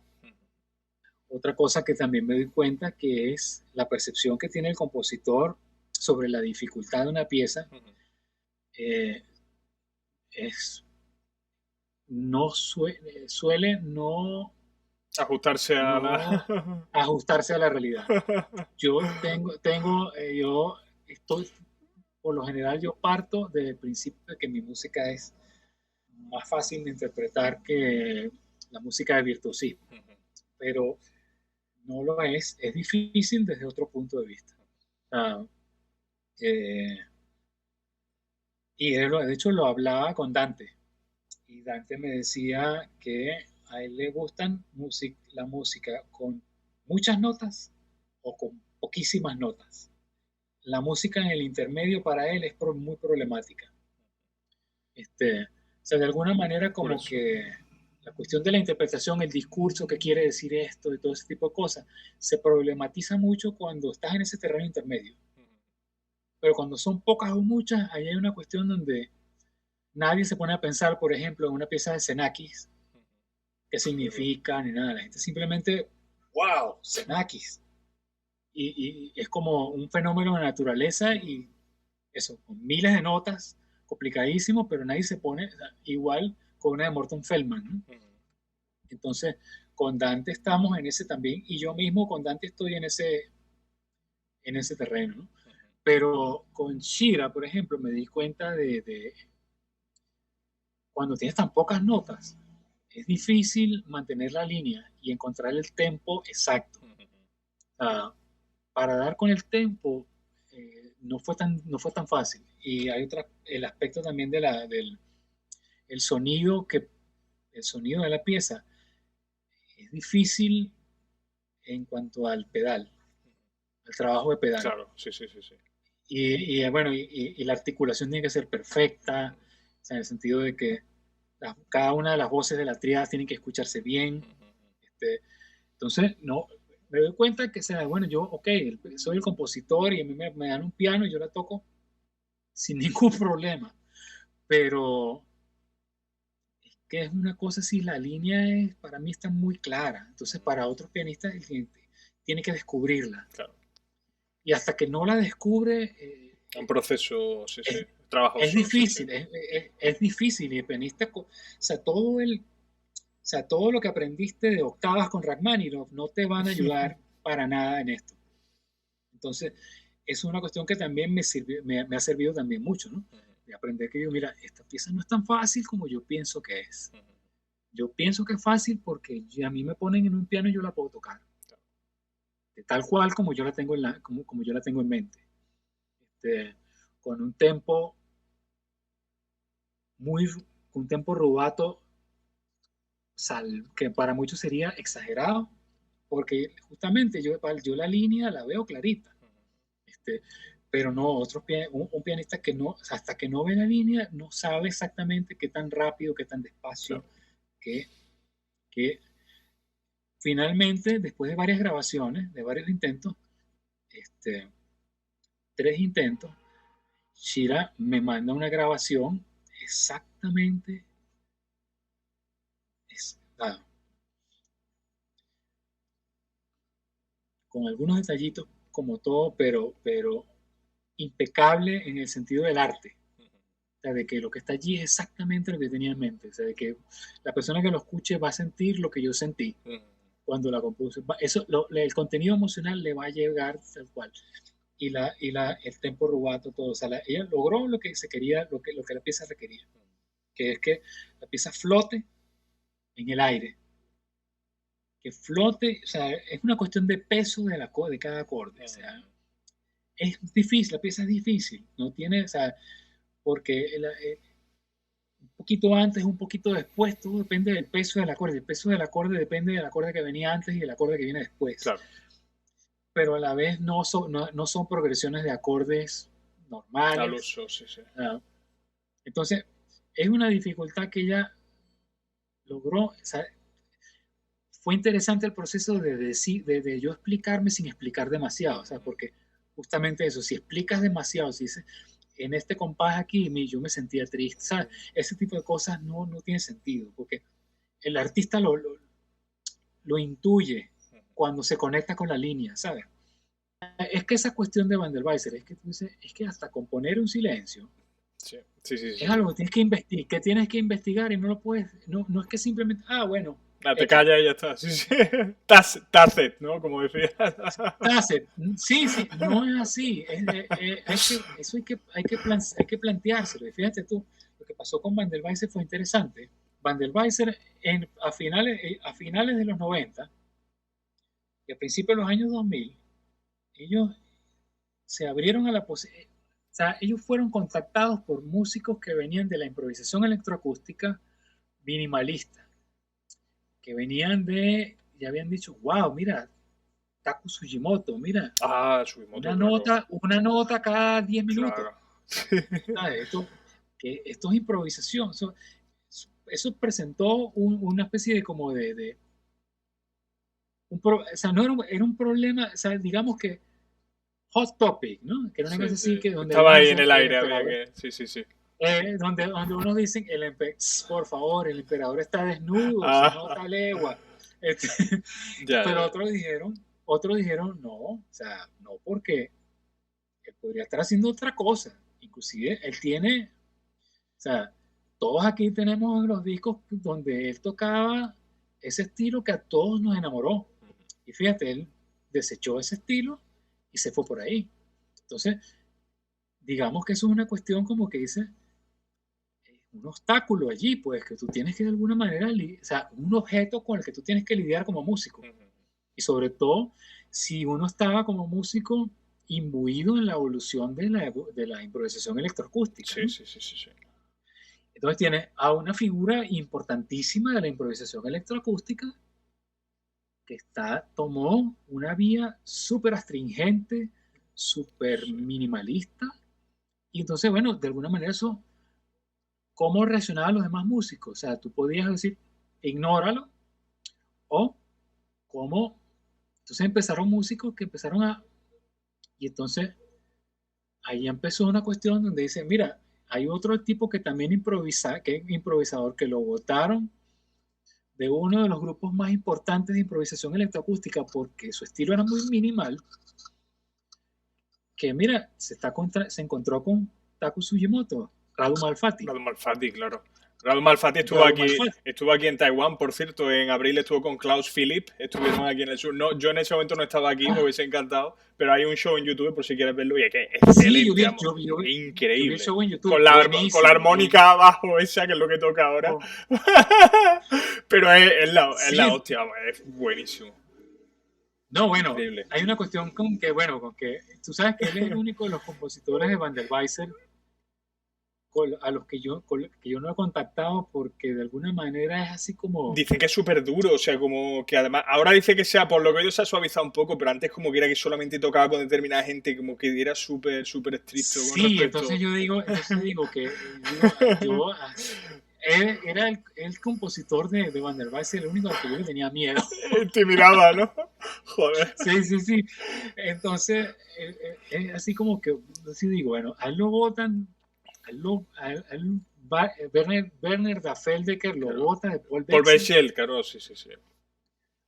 porque, o sea, Radu Malfatti le presenta a Werner da Feldecker una partitura. Y da Feldecker dice, si esta es la música que tú quieres hacer, yo no puedo tocar más contigo. Se lo digo así. Y entonces, y Malfatti lo dice, Ya, pues hasta pero luego. muerto de la risa, ¿no? Porque dice, o sea, por esto es que, él dice casi que, por eso es que yo respeto tanto a Werner da Feldecker, porque el Bay me Esto lo no, dijo así, esto no. pues, él no me lo endulzó ni nada, No, pues, no. me votó. Entonces, a partir de allí, entonces dice, Malfatti se da cuenta que a lo mejor su gente no es esa, a Claro. lo mejor su gente es eh, Boyguer y Fry y esa gente, ¿no? Sí. Y entonces, en efecto, ocurre eso, pero entonces Malfatti viene de la improvisación. Y Malfatti, hay una cantidad de improvisadores que dicen, Malfatti se pasó a Van der Weisser. Vamos a ver, mira, vamos a ver si a lo mejor no podemos entender con esta gente, pues. Y a lo mejor se destraba un poco la evolución de la improvisación electroacústica que durante algún momento como que no fue que se estancó, sino que cuando un músico dice, bueno, a lo mejor aquí esto el aire se está enrareciendo un poco. Sí, sí, sí. Quiero otro, eso siempre es bueno, sobre todo si improvisas, ¿no? Entonces, Van der Weisser, las partituras de Van der Weisser hasta ese entonces utilizan un cronómetro. Los silencios y todo está Cronómetro. determinado por cronómetro. Quiere decir o sea, lo opuesto a la improvisación. Entonces, ¿qué pasa? Los improvisadores empiezan a acercarse a esta gente y a preguntarles si tienen partituras. los compositores como Pizarro, Poiguer, se dan cuenta que no tienen nada para los improvisadores y empiezan a escribir, empiezan a cambiar su estilo, o empiezan a cambiar la notación. Y entonces ves el cambio, por lo menos en las de Antoine es muy notorio. Cómo pasa de con partitura a la composición para el concierto que dieron con Ben Owen, Barry Chavala y el contrabajista, que ahorita no recuerdo su nombre. Bueno, el contrabajista y Barry, ellos leen partitura, pero Ben Owen no lee partitura. Claro. Entonces, Antoine escribió una partitura súper elegante, donde lo que determina es quién toca en qué momento. Ahora no estoy seguro si él toma de una partitura de Eva María Joven, que se llama Fondanachta. Fondanachta. Sé cuál es eso. Fondanachta. Bueno, Fondanachta es... Dominique Lash es el que decía, lo acabo de mirar ahora. La de Sapoche y Seloigné, ¿no? Es la obra que dice. Sí, entonces, Fondanachta es modular, pero no prescribe el sonido. No prescribe el sonido. Entonces, solo lo que dice es, este toca con esto, este toca más suave que el otro toca a un volumen mayor, o sea, pero ningún sonido está determinado. Entonces, esa obra es perfecta para improvisadores. No, ahora me pregunto si a lo mejor Antoine tomó como referencia esa obra para escribir la suya, pero el asunto es que todos ellos empezaron a escribir partituras donde ya el cronómetro no era el factor determinante, porque si estás trabajando con improvisadores, o sea, ¿qué te da un improvisador? O sea, que no te da otro músico. Los improvisadores tienen la capacidad de colocar los sonidos en el momento exacto. Ellos saben que no es antes ni después, sino es aquí y ahora. Entonces, de alguna manera, aprovechar eso. Aprovechar la libertad, o sea, del hecho de que esta gente piensa sobre los pies. Pero al mismo tiempo, como darles un mapa, o sea, unas instrucciones que garanticen que el resultado va a ser música Van der Weisser, que no va a ser lo que yo les dé la gana, creo. Lo que les da la gana. Entonces, es interesante. Es delicado, sí. Es interesante ver que, o sea, que una escuela de composición se abrió a la manera de trabajar de una gente que viene de otro lado, pues que de alguna manera ha estado siempre como que tomando como que claves de la música contemporánea, pero sin seguirla. Pues. Sí. Visto como estas agarran como que claves de, qué sé yo, de repente Helmut Lachenmann. Lachenmann, sí. De Lachenmann.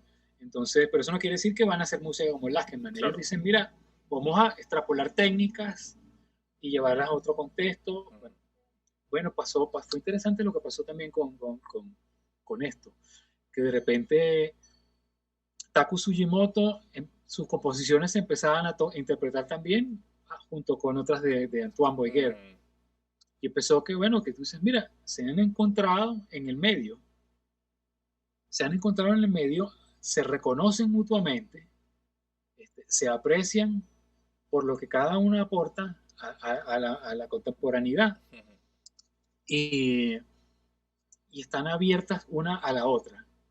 O sea, hay una cuestión aquí de que, mira, aquí hay estas áreas en común, las podemos enfatizar. Pues, o sea, el diagrama de Venn. Pues, entonces, eso a mí me parece uno de los factores más interesantes que ocurrió en esos años 2000. Totalmente. Como una escuela de composición abriéndose a otra escuela que deliberadamente no buscaba tener ninguna escuela, que lo que busca es lo que pasa en el momento. Sí. Entonces pasó eso, o sea que por un lado los improvisadores dicen, mira, a lo mejor nosotros estamos dependiendo demasiado de una retórica y a lo mejor nos conviene, nos interesa irnos más a lo básico, al material, lo básico del material, las propiedades del material. Que bueno, todavía pasaba eso también, lo que pasaba Sí. también con la escena de Corea, con los músicos Claro, coreanos, ¿no? sí, sí, sí, sí, sí. Balloon and Needle, Balloon toda and esa cuestión Needle, que Dotolim, sí, sí, vamos, Dotolim, sigue activo en Corea, Dotolim, sí, toda esa sí, sí, sí. cuestión o sea, fíjate, cómo ellos desarrollan las contingencias. Sí, Van der Waals sí, sí, sí. también es un estilo, una manera de hacer música que parte de una contingencia. O sea, Offside, Claro, mira, en el Tokio, sí, sí. dueño, Que tenía que el tocar, dueño el otro día lo leía, sí, sí, porque tenía que tocarlo, pues las paredes eran muy finas, claro, solamente podían tocar como sonidos muy, muy silenciosos y solo puedes para no verse tener a policía. máximo, y máximo 15 Sí, sí, sí, sí, personas, sí, sí, sí, entonces sí. Es eso increíble, sí, sí. lleva a unos sonidos pequeños. Sí, sí, sí, sí. Entonces es una cuestión y el silencio, y además una contextualización. Y todo lo demás. Con la gente de Otolín pasaba algo igual, solo que ellos pues querían como menos control. Ellos querían como situaciones donde como que permitir que el fallo fuera más probable, ¿no? Sí, sí, Y sí. la cuestión con eso, con los motorcitos y la Con cuestión los discos duros que usa Jin Santayo, esos son discos duros que le va metiendo de corriente y hacen lo que le da la gana. Es Exacto. increíble, o sea. Eso ahí, que ahí uno dice, bueno, eso a lo mejor Eh, también guarda relación con Yasunao Tone sí, sí, y sí, lo que sí, él sí, hacía sí, con sí. esa cuestión de lleva el material hasta su punto Hasta donde su deja de límite, funcionar sí, sí, sí, correctamente exactamente. Sí, sí, sí. para obtener sonidos, este, o sonidos nuevos. Nuevamente la cuestión de Lucy Guattari, la cuestión de lo que ocurre, Claro. el esquizoanálisis, ¿no? O sea, rompe la barrera de lo permisible para llegar a ese terreno virgen donde todavía no hay nada. Que a pesar de todo sabes perfectamente bien que el capitalismo con su lógica, ese terreno lo va a terminar colonizando, Sí. como lo coloniza todo, porque por esa cuestión de esa naturaleza metastática del capitalismo, de hacer metástasis. O sea, esto te da, o sea, los músicos de la improvisación electroacústica, como que entendemos que hay que aprovechar mientras se puede, porque ese momento de descubrimiento va a ser cooptado, Sí, sí, totalmente. tarde o temprano, y va a ser, va a ser convertido en parte de un discurso hegemónico del capital, donde, donde pasan cosas interesantes como lo que está pasando. Bueno, fíjate tú que pasó yo me acuerdo cuando vi un comercial de Calvin Klein en los años 90, este, y la música era Oval. ¿Te Oh, acuerdas Oval? sí, sí, sí, claro, el artista. Hostia, pues no sabía eso. Y la Joder. música era un comercial de Calvin Klein y era con el tiki tiki Oval, tiki sí, sí, tiki sí. tiki, el glitch. El glitch, Era con claro. el glitch. Entonces tú dices, esto ya, o sea, si esto ya, bueno, Wow. me imagino que por eso también a la semana siguiente Oval era completamente diferente, totalmente caótico, o sea, se problematizó a sí mismo para Claro. evitar que eso sucediera, ¿no? Pero fíjate tú, lo hablaba en la entrevista que le hice a Michael Pizarro, Sí, sí, sí. de que es, quizás a lo mejor con Van der Waals llegamos a ese punto donde el silencio no puede ser cooptado. O sea, el capital no haya cómo integrarlo. O sea, la lógica del capital, no, esos silencios No hay manera de. no, son, no son fácilmente integrables. Como que a lo mejor pasa quizá que el silencio sí forma una polaridad con el ruido, en que ambos no pueden ser, o sea, el ruido total y absoluto tampoco puede ser, Sí. por su misma naturaleza no puede ser cooptado porque son todas las Son frecuencias. todas las frecuencias, todas las señales. Sí, sí, sí, sí, sí. Quizás por lo mismo, de la misma manera, el silencio en su potencialidad infinita tampoco puede ser cooptado, porque no, ¿cómo lo vendes? Pues dice, mira, este silencio es potencialmente todo. O sea, no tiene Claro. beneficio diferencial, hay una cantidad de cosas, no es mercadeable. ¿Sabes? Es interesante, lo comentábamos con Michael, de que a lo mejor en ese sentido Van der Waals sí representa un área irreductible. Este, y, y también de la manera como opera, en el sentido de que se resiste a ser clasificada, a que la gente diga Van der Weiser es esto. Ellos te van a decir, no, Van der Weiser es a lo sumo una coincidencia. Y una manera de hacer las cosas, una singularidad, un punto a partir del cual una cantidad de cosas se vuelven posibles.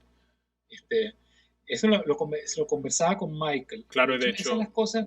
el propio ensayo que él tiene, sí, él lo detalla, vamos, el ensayo este que tiene famoso en el que explica pues, todo, y él lo articula de una manera muy, muy, muy clara y muy interesante, sí. Sí, justamente yo lo conversaba con él porque él lo articula de una manera, en ese artículo. Muy precisa, sí. Sí, él lo llama una singularidad, como sería el Big Bang. Sí. O sea, una cosa una cosa sí. A partir de allí pasan cosas. Claro. Antes de que no pasaban antes, porque no estaba dada las circunstancias para que ocurrieran. Lo demás, y bueno, lo que hablábamos, también se habla con Antoine y con lo demás, que si Van der Weiser no es sencilla y llanamente analizar las repercusiones a fondo de la obra de Cage. Sí, es una continuación en gran medida de las preocupaciones de Cage, pero también lleva a otro... Es que claro, no sé tampoco yo hasta qué punto, porque recuerdo de haber escuchado a Michael en una de las entrevistas que tenía, como que ya el tema del silencio no era algo ya que le preocupase tanto, sino que se había pasado un poco, él identificaba como que había pasado una fase distinta, ¿no? Que yo creo que también tiene que ver con el uso de las grabaciones de campo y todo eso. Él llega a un momento también en que su producción empieza a cambiar, ¿no? Yo pienso en el disco este, por ejemplo, que tiene con Tsunoda, con Toshiya Tsunoda en Erstwhile, luego los proyectos que hizo el de Continuum Unbound, de Nature and Fauna Again. Revolution Shuffle.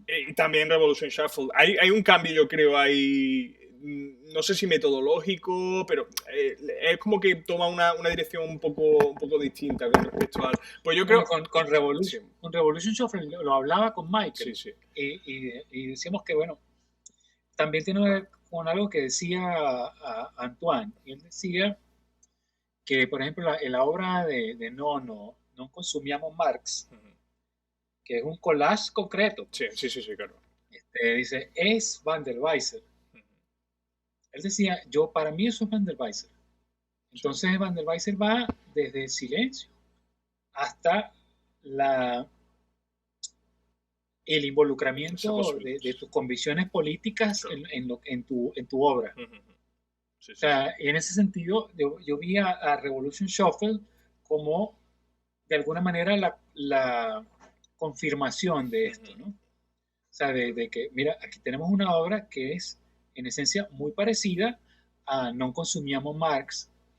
O sea, es una obra claramente política. Sí, claro.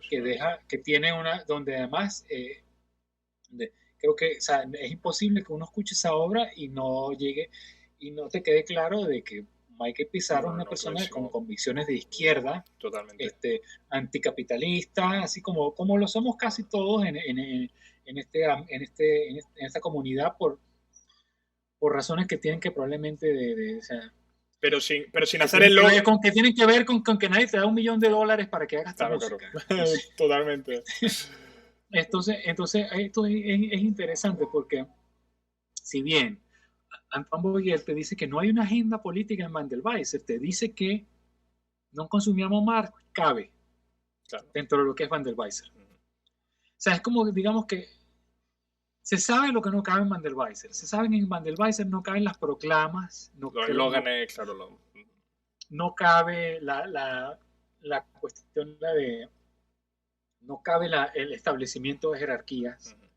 No, políticas, sociales. Por lo tanto, es imposible que lo que se entiende como Van der Weiser también incluya al fascismo, por razones obvias. Totalmente. Porque si busca acabar con las jerarquías por autonomía, en su misma esencia, es contrario al autoritarismo, al fascismo, al comunismo doctrinario, a todo ese tipo de cosas. Inclusive se ve que claramente yo incluso diría que poca gente ha entendido la lección más importante de la Scratch Orchestra, como Antoine Boyer. Quiero decir, Antoine está claro de cómo una iniciativa tan valiosa como la Scratch Orchestra se fue al garete en el momento en que se impuso una línea de pensamiento. Sí, sí, sí, sí. Que en este caso fue la línea maoísta. Claro. De repente ya la música estaba supeditada a algo, o sea, su autonomía que había quedado perdida, su potencialidad la potencialidad de interpretaciones se veía como un negativo, como algo burgués. O sea, todo ese tipo de cosas. Claramente, o sea, Antoine sigue siendo probablemente antiburgués, o sea, en esencia, digamos que el corazón sigue siendo el mismo. Lo que cambia es que ahora ese corazón, de alguna manera se entiende como que mira lo que pasa cuando nos dejamos llevar por nuestras emociones. Mira en qué deriva todo. O sea, en personas que dicen llenos de vehemencia unas palabras que no entienden. Conceptos que no han comprobado. O sea, es una cuestión de... O sea, entonces, tú, o sea, entonces Antoine es así como que... Además, creo que Antoine, vamos, él participó en una de las comunas estas que había en Viena del, ¿cómo se llama el tío? Este Otomol, ¿no? O sea, que era una cosa como la cosa más loca del mundo. O sea, que supongo que tendrá conocimiento de primera mano de lo que supone esto, ¿no? Antoine probablemente nadie tenga que convencerlo de por qué este tipo de cosas que se vuelven cultos no funcionan. Sí, sí, sí. Y porque él precisamente, porque precisamente buena parte de su trabajo probablemente consiste en atender el jardín y estar arrancando maleza todo el día. Y el bajo, ¿no? Para que Van der Waals siga haciendo lo que debe ser, ¿no? Que es una cuestión, ¿cómo puedes de alguna manera mantener el jardín sin decirle a nadie qué tiene que hacer? Claro. Complejo. Y es una cuestión así coño, por cierto, yo a ver si este año por fin termino una pieza que le tenía una pieza de flauta que llevo años componiendo para él. Pero es que bueno, esta cuestión de la música es complicado. O sea, son las ventanas de oportunidad, y las ventanas de oportunidad a veces se cierran para un proyecto muy querido por 3, 4 años. Esas cosas pasan, simplemente es así. Y no encuentras, cuando tratas de volverte a montar en el caballo, no es natural, no es nada. Es complicado. Yo tengo un par de piezas así, otra es un trío de cuerdas. Bellísimo, bellísimo, bellísimo, pero que la notación me ha tomado años. Es para Stefan Tut. Stefan Tut, sí. La pieza parte de una pregunta que yo le hice a él. Porque yo estuve trabajando en unas piezas con la resonancia de la guitarra, simplemente el aire dentro de la caja de resonancia, ¿no? Entonces hablé con Estefan para preguntarle si me podía hacer el favor de grabar, si él podía grabar el aire dentro del cello, dentro de la viola y dentro del violín. Porque yo tenía una idea, un poco así como la idea de Stockhausen de los helicópteros, que también se me apareció en un sueño, de una pieza que partía del sonido del aire de los instrumentos. Y de alguna manera eso servían como pedales para todo lo demás que ocurría, ¿no? Claro.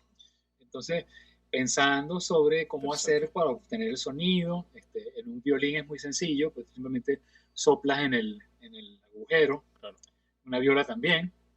En un violonchelo es más complicado probablemente para obtener un sonido audible. Entonces, bueno, con un fuelle con un fuelle entonces, a partir de ahí, entonces, bueno, sí, suena una idea genial. De eso han pasado como 6 años. Wow. Porque es complicado. Claro. Extraer una pieza musical de un concepto no es tan fácil. No es tan fácil. Porque tú puedes hacer algo que sea una ilustración del concepto, pero esto no sería música. Entonces, yo quiero que sea música.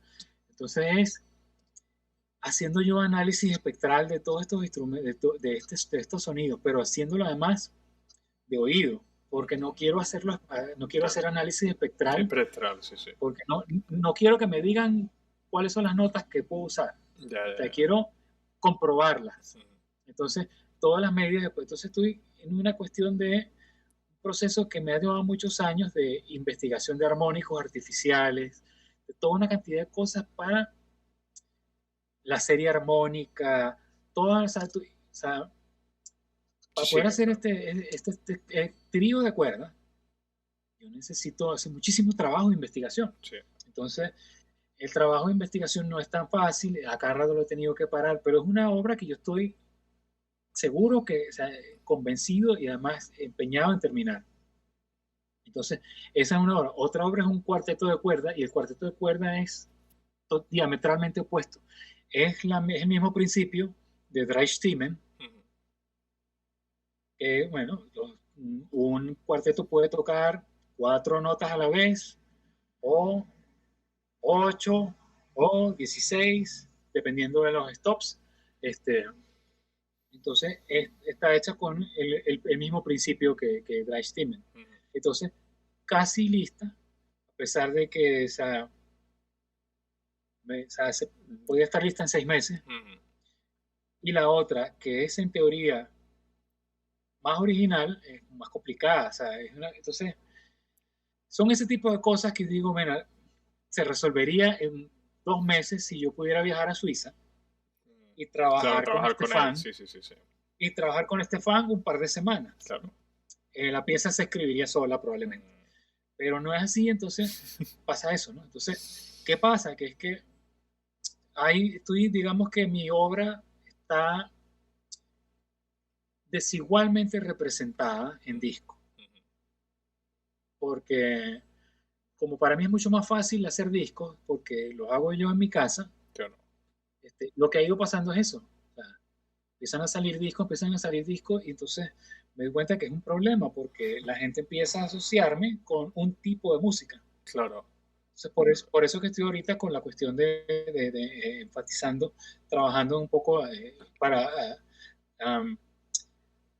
para lograr otra vez un buen balance a nivel de representación de mi obra. Si tú estás esperando canciones, te vas a tener que esperar el disco que vendrá después de la trilogía, porque se me han ido acumulando canciones. Canciones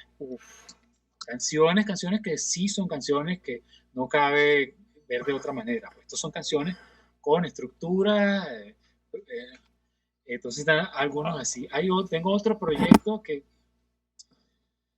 con el que a lo mejor trabajo parte de cosas y música instrumental que tengo, a la que no trato de idear, no le cabe una letra, pero sí le caben, por ejemplo, yo quiero hacer un disco con musicalizando algunas de las tesis selectas de la Sociedad del Espectáculo. De Debord, ¿no?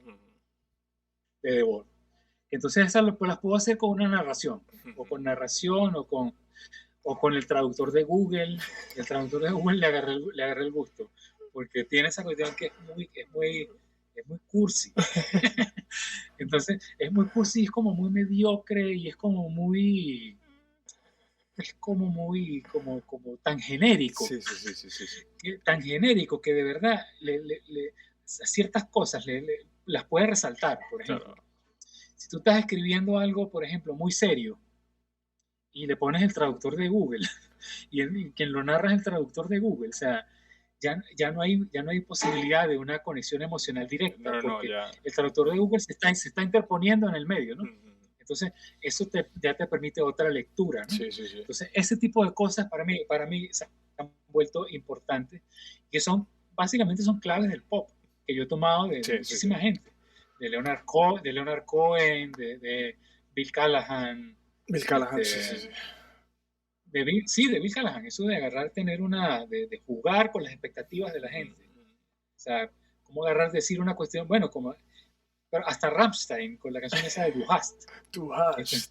Como ellos juegan con las expectativas de lo que es, usando su propio lenguaje, juegan con las expectativas de qué pasa cuando le pones otra palabra, Du hast mich, toda esa cuestión, ¿no? Sí, Entonces, sí, sí. un poco jugar con eso, quizá de una manera menos, que sea más como eso, como juego del lenguaje, pues tiene también un poco la cuestión de otros géneros como el radioarte, Sí, sí. Hörspiel, este, ese tipo de cosas también ocasionalmente informan un poco lo que la cuestión, ¿no? Digo que una persona que tenga cierta experiencia con radioarte y eso, y con Hörspiel, puede ver que, coño, que sí, que a ver, por ejemplo, la pieza esa, en Confirmation Bias, la del carro que se estrella, Sí, sí, sí, sí. ahí hay un elemento de Hörspiel ahí en la cuestión. Y también una cuestión la cuestión bueno, la distancia irónica, porque por ejemplo, eso, la cuestión de que se ve claramente que no es una grabación de campo, se No, no, ve claro. claramente que es una grabación extraída de algo específico, pues, de un programa de televisión, o sea, que no permite o sea, esa cuestión de o sea, la distancia emocional, ese tipo de cosas, eso es muy Bertolt Brecht también, Sí, ¿no? sí, Y sí, sí. Godard, y esas cuestiones. Sí, sí, sí, sí. A mí me gusta también jugar con eso, ¿no? Porque esas cuestiones, o sea, es simplemente cómo hacer que todas esas cuestiones porque nuevamente, si todo eso sí lo sistematiza, no funciona. No funciona porque son referencias y de referencias y tal, entonces tienes que hacer referencia aquí con esto. No, las referencias están allí para el que las capte, Claro, pero no es claro. esencial para capturar. El discurso va por otro lado, ¿no? Pero yo me digo porque hay una cuestión en la música experimental, hay una especie pasa mucho, esa cuestión de la autorreferencialidad. Claro, sí, sí, sí, Entonces sí. la gente que no capta la referencia, pues Está le fuera, sí, pasó, sí. le pa- la broma le pasó por enfrente y no pasó nada, ¿no? No, a mí no es, fíjate, mi modelo para esto es el modelo, quizás la gente diría, pero ¿qué he traído por los pelos? Es Alban Berg. Es Alban Berg y su capacidad de codificar información autobiográfica en sus partituras con los números, en la cantidad de compases, esta forma, esta figura que tiene el nombre de Schoenberg y de su esposa, tal. Pues el concierto de cámara es de Berg. Ahí están Berg, Webern, Joseph Paul Neuer, está todo el círculo de Schoenberg, están Sí, todos sí. allí. En anagramas, en una cantidad de cosas, lo que pasó aquí Wow. cuando fulanito se peleó con fulanito, todo está allí. Y es una cosa así que es como que para los musicólogos es casi como un Una musicólogo locura, sí, sí. detective, fascinante, fascinante. Pero cuando tú lo escuchas, tú no oyes eso, tú No, lo no, oyes no, son claro. relaciones formales Claro. o dramáticas. Entonces es fascinante, la vaina es fascinante. Entonces eso se ha ido quedando en mí por el hecho de eso, tener unos compositores que son fetiches que yo Sí, sí, sigo, sí, sí. siempre vuelvo a ellos, siempre vuelvo a ellos, siempre vuelvo a ellos. Entonces, eso se vuelve en segunda naturaleza y afloran de manera que a mí mismo me sorprende. O sea, la cuestión es que eso, si estás haciendo esquizoanálisis, tú mismo te deberías sorprender o sea, lo que pasa con los procesos. Pues. Sí, sí, sí, sí. Entonces, eso es una cuestión que digo, bueno, o sea, podría yo resumir mi cuestión muy sencilla diciendo que toda mi música es esquizoanálisis llevado a la práctica, pues, ¿sabes? Porque el esquizoanálisis es eso, es un proceso práctico. Sí. Un proceso práctico que se utiliza donde el arte y el juego del lenguaje y la música son los más idóneos Claro. para reconocer. Y Vamos a además, juego. bueno, lo que sabemos que cómo funciona el cerebro. Pues el cerebro es un enorme rizoma, este, donde no es que una cosa le pide permiso a otra, eso no funciona así. No hay esta casa aquí, bueno, autoriza para que hagas esto, o aquí este área está contenida y este es el área del cerebro con el que aprecias la rosa, ¿sabes? No funciona así. No, no, no. De No hecho, bueno, no. todos los estudios en neurociencia están apuntando a que la interconectividad de las distintas partes del cerebro es muchísimo mayor de la que se ha asumido tradicionalmente. O sea que es mucho, mucho más fácil imaginarse un modelo rizomático que uno arbóreo, ciertamente. Pues nada, muchísimas gracias. La verdad que ha sido un ratazo increíble y El gusto nada, fue mío completo. Y nada, pues ya seguiremos en contacto. Me sigues contando Y en qué proyecto está. si quieres seguir la conversación de manera más informal, cuando quieras. En otro momento la apañamos. Bueno, pues un abrazo enorme desde Taiwán y Vale, vale, que todo Frankie. vaya bien. Hasta luego, Gil.